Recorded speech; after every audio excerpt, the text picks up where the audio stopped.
ایک بھی چاروں رگوں میں سے ایک رگ کٹ گیا تو وہ انسان زندہ نہیں رہتا ہے۔ اسی طریقے سے عقیدہ اور ایمان اگر خراب ہو گیا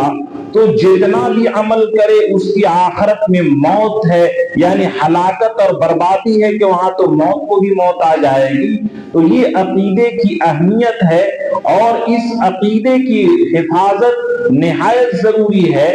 تو میں نے سوچا کہ جو کفر کے اقسام فقہائے کرام نے بیان کیا ہے اس کو آپ کے سامنے بیان کر دینا چاہیے۔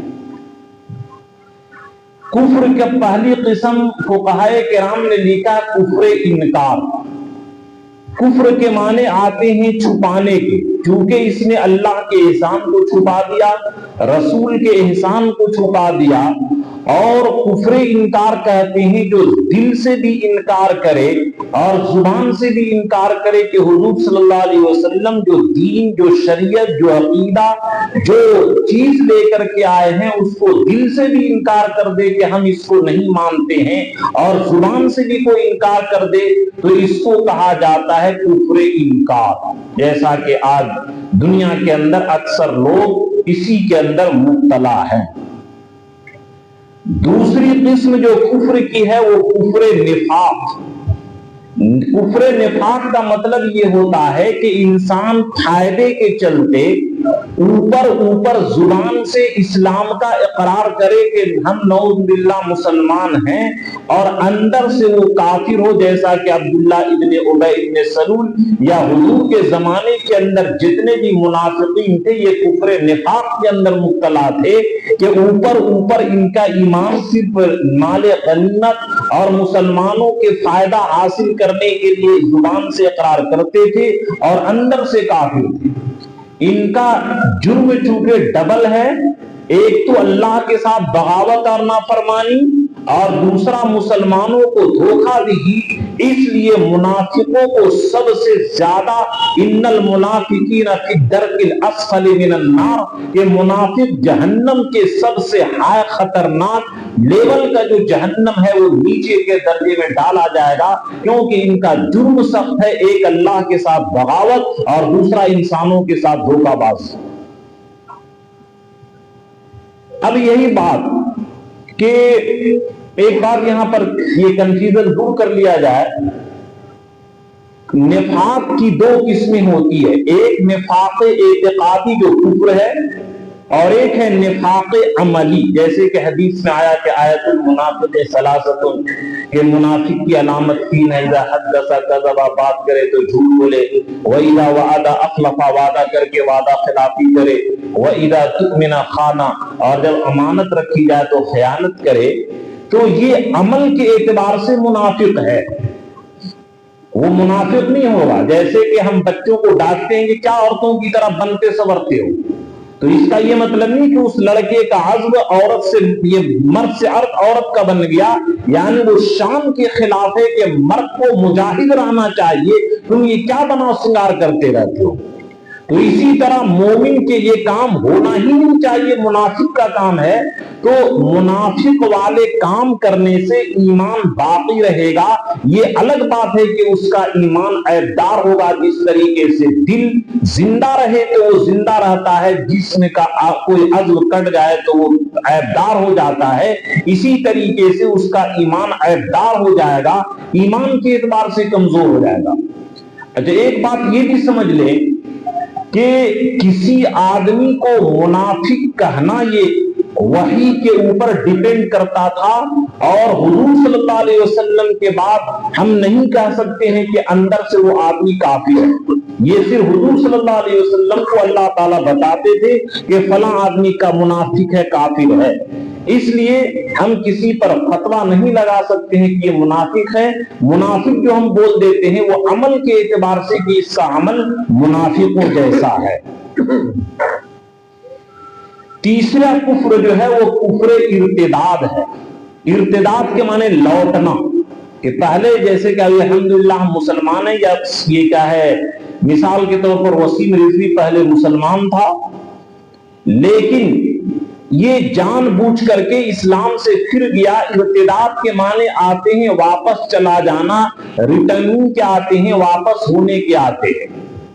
قرآن نے صاف کہا وَمَن يَرْتَدِدْ مِنْكُمْ عَنْ دِينِهِ فَيَمُتْ وَهُوَ كَافِرٌ فَأُولَٰئِكَ حَبِطَتْ أَعْمَالُهُمْ فِي الدُّنْيَا وَالْآخِرَةِ أُولَٰئِكَ أَصْحَابُ النَّارِ هُمْ فِيهَا خَالِدُونَ۔ یہ جتنے بھی کفر کے اقسام ہیں، دیکھیے جتنے بھی کفر کے اقسام ہیں، ان کی وجہ سے زندگی بھر کا کیا ہوا عمل جو ہے وہ ختم ہو جاتا ہے۔ جس طریقے سے اسلام کے بارے میں یہ قاعدہ ہے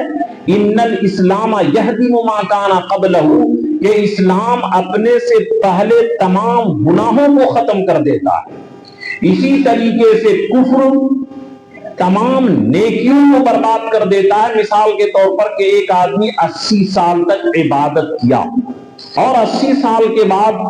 اس نے نعوذ باللہ کفر کیا، مرتد ہو گیا، تو یہ 80 سال کی عبادت ایک سیکنڈ کے اندر ساری کی ساری جل کر کے راکھ ہو جائے گی۔ ایک رتی اس کو قیامت کے دن ان سے ثواب نہیں ملے گا۔ تو پہلی قسم کفر انکار، دوسرا نفاق، تیسرا ارتداد۔ بخاری کے اندر بھی روایت ہے کہ من بدل دینہ فاقتلوہ، کہ جو آدمی اپنا دین بدل دے اس کو قتل کر ڈالو۔ یعنی اگر کوئی آدمی مرتد ہو جائے تو حکم یہ ہے، فقہ کی کتابوں میں لکھا ہے کہ اس کو 3 دن تک قید کر کے اسلام کے شکوک و شبہات کو دور کیا جائے گا۔ اگر 3 دن کے اندر اسلام لائے تو ٹھیک ہے، ورنہ چوتھے دن اس کو قتل کر دیا جائے، تاکہ یہ اسلام کی توہین نہ ہو اور اسلام کے خلاف لوگ جرأت نہ کریں۔ یہ شریعت کا حکم ہے۔ یہ 3 قسم ہو گئے۔ چوتھی قسم کفر شرک ہے۔ شرک کا مطلب شریک کرنا، کسی کو ساجی ٹھہرانا، یعنی کوئی آدمی اللہ کو مانے،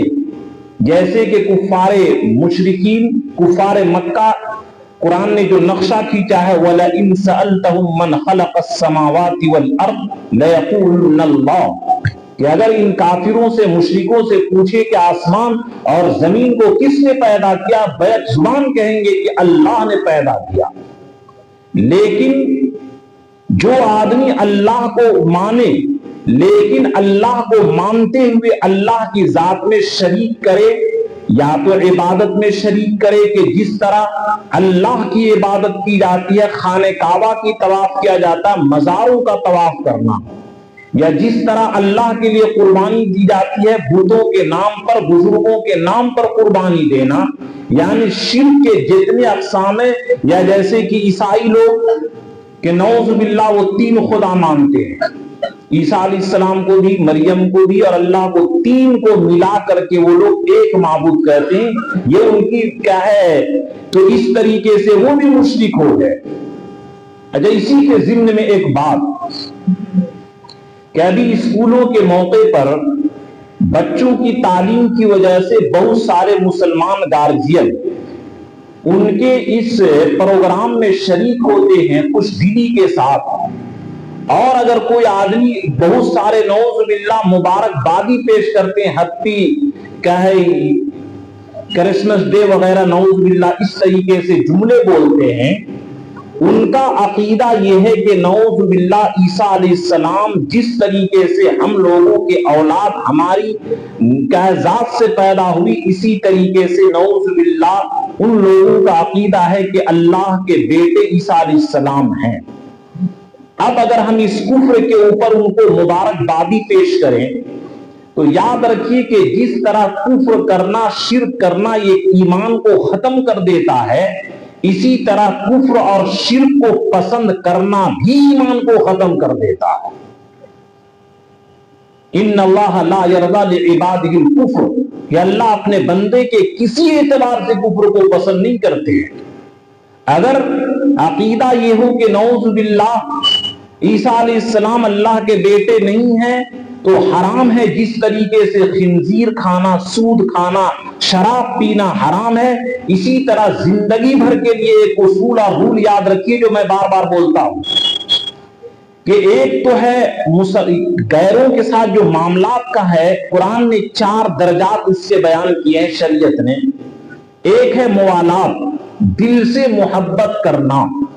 قرآن نے صاف کہا یا ایھا الذین آمنوا لا تتخذوا اليہود والنصارى اولیاء، کہ اے ایمان والو یہود اور نصارہ کو دل سے محبت نہ کرو۔ دوسری جگہ ہے لا يتخذ المؤمنین اولیاء من دون المؤمنین، کہ ایمان والوں کے علاوہ دوسرے سے دلی محبت کرنا جائز نہیں ہے۔ یا ایھا الذین آمنوا لا تتخذوا عدوی وعدوکم اولیاء تلقون الیہم بالمودہ، کہ جو اللہ اور اللہ کے رسول کے دشمن ہیں ان سے تم دلی محبت نہیں کر سکتے ہو کہ ان کے بغیر چین نہیں۔ یعنی جو ایک مسلمان کے تحت محبت ہوتی ہے ویسی محبت اگر غیر سے کرے یہ حرام ہے۔ اور اس سے شریعت نے کیوں منع کیا ہے؟ کیونکہ شریعت کا قاعدہ ہے سد ذرائع، جیسے کہ آدم علیہ السلام کو اللہ تعالیٰ کیا فرمائے وَلَا تَقْرَبَا هَٰذِهِ الشَّجَرَةَ، کہ اے آدم اس درخت کو قریب مت جاؤ، حالانکہ کھانے سے منع تھا،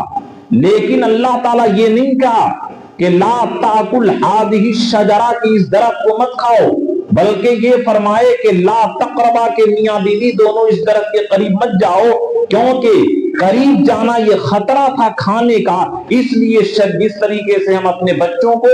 دریا کے کنارے پر کھڑا ہونے سے نہیں بلکہ دریا کی طرف جانے ہی سے منع کرتے ہیں کہ یہ اس کی ہلاکت کا سبب بن سکتا ہے، اسی طریقے سے سد ذرائع کے طور پر یاد رکھیے کہ یہ حرام ہے کہ اگر ان کے ساتھ بار بار ہم جائیں ان کے مذہبی تہوار میں، شرکیات تہوار میں، تو یہ ہمارے ایمان کے لیے خطرہ بن سکتا ہے، اس لیے قرآن نے اس کو منع کیا۔ جس طریقے سے ہم لوگ کہ ہمارا کروڑوں کی بلڈنگ، کروڑوں کی جائیداد اپنے بچے کی تعلیم کی وجہ سے، کہ اگر میری کروڑوں کی جائیداد پر اگر ان کے مذہبی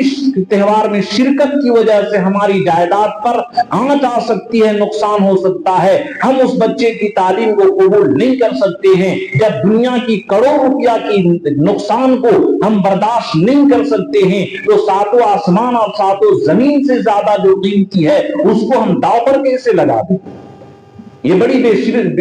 بعض لوگوں نے کہا کہ دشہرے کے موقع پر مسلمان عورتیں دیکھنے جاتی ہیں۔ یاد رکھیے کہ یہی سب ذریعہ بنتے ہیں دھیرے دھیرے ایمان کے رخصت ہونے کا، یہی سب ذریعہ بنتے ہیں مرتد ہونے کا، کہ دھیرے دھیرے ان کے دل سے یہ کفر کی گندگی اور کفر کی جو اللہ تعالیٰ نے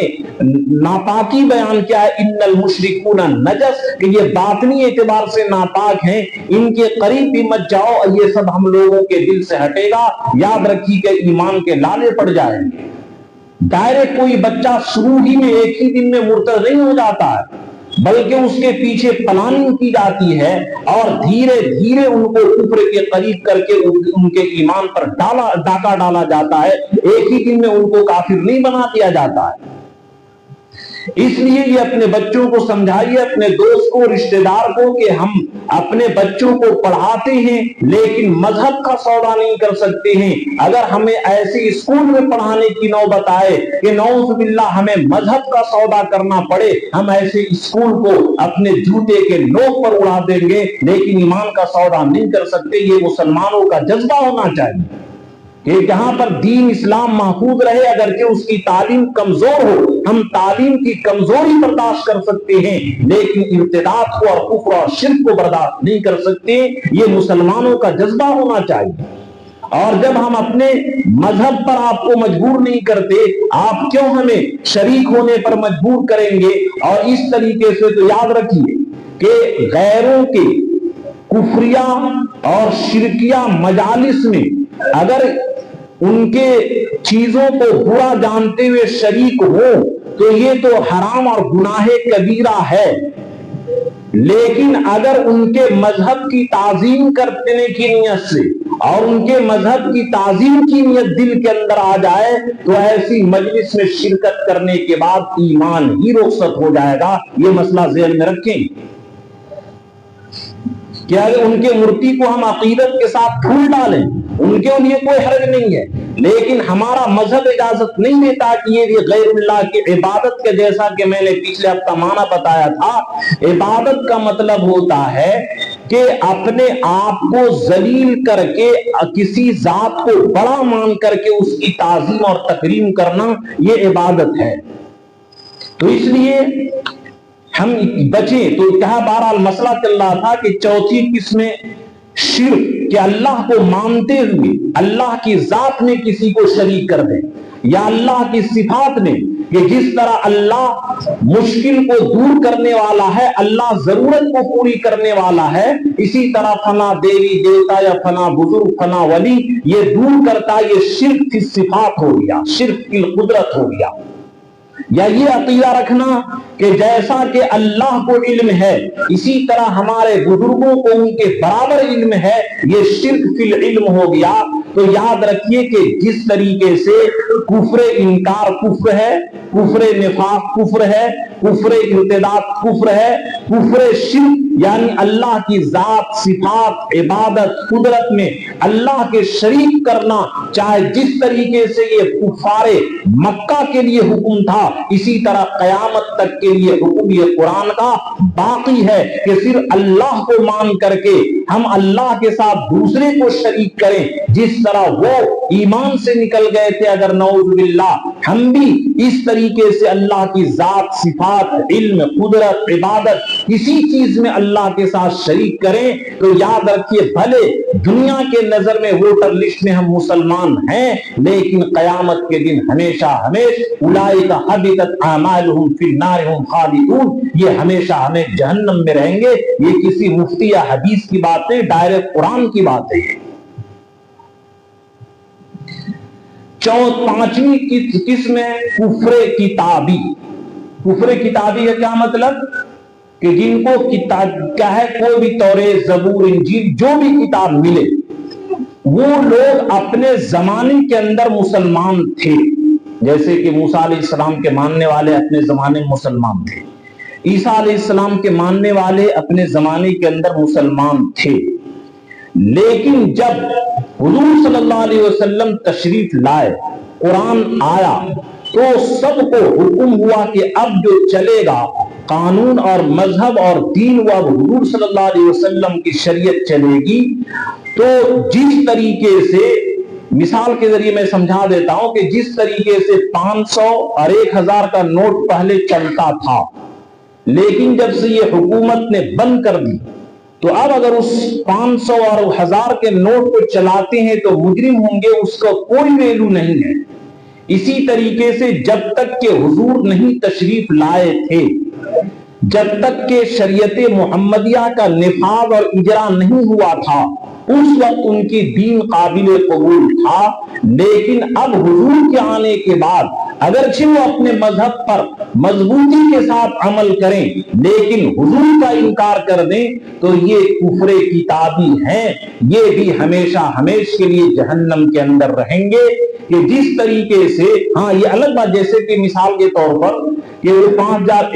500 اور 1000 کے نوٹ کے ذریعے پہلی جتنی چیزیں آپ خریدے ہیں تو یہ نہیں کہ اس کو ختم کر دیا جائے گا, بولڈوزر چلایا جائے گا, نہیں, وہ ٹھیک ہے اپنی جگہ پر. جب سے یہ نیا نوٹ آیا اور اس کو منسوخ اور ریجیکٹ کیا گیا, اس طریقے سے اس کے بعد اس کا چلن نہیں ہوگا. یہاں تک کہ عیسیٰ علیہ السلام جب قیامت کے قریب آئیں گے اپنے عہدے پر نبوت کے اوپر وہ باقی رہیں گے, ان کی نبوت باقی رہے گی, لیکن اپنی شریعت پر وہ عمل نہیں کریں گے بلکہ حضور صلی اللہ علیہ وسلم کے شریعت کے مطابق عمل کریں گے اور اسی کے مطابق فیصلہ کریں گے. تو یہ بھی یہ کفر کی پانچویں قسم کفر کتابی, یہ اپنی کتاب کو ماننے کے ساتھ ساتھ اگر حضور کے دین کا انکار کریں تو وہ بھی ہمیشہ ہمیں جہنم کے اندر رہیں گے. چھٹی قسم جو ہے کفر دہری. دہر کے معنی آتے ہیں زمانہ, یعنی بعض لوگوں کا جو عقیدہ ہے کہ نعوذ باللہ اس دنیا کے نظام کو اللہ تعالیٰ نہیں چلاتے بلکہ زمانے کے حوادثات یہ انسان خود بخود بنا اور خود بخود کیا ہے پیدا ہوا, اور یہ زمانے جو ہے وہ نظام دنیا کے نظام کو چلاتا ہے, اللہ نہیں چلاتا ہے. اس کو کہا جاتا ہے دہریہ. دہر کے معنی زمانہ, ان کو دہریہ اس لیے کہا جاتا ہے کہ یہ لوگ اللہ کی قدرت سے ہونے کے بجائے یہ لوگ زمانے کی طاقت سے دنیا کے نظام کے چلنے کا عقیدہ رکھتے ہیں, اس لیے ان کو دہریہ کہا جاتا ہے.